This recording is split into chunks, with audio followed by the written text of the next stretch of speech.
Sama, medyo mainit.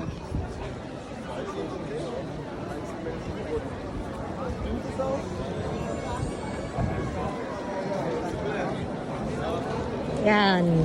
Dito na naman tayo ngayon sa sobrang tagal na. Nakapasyal ulit. Nakapasyal ulit sa sobrang daming tao ngayon kasi medyo may araw. Eh,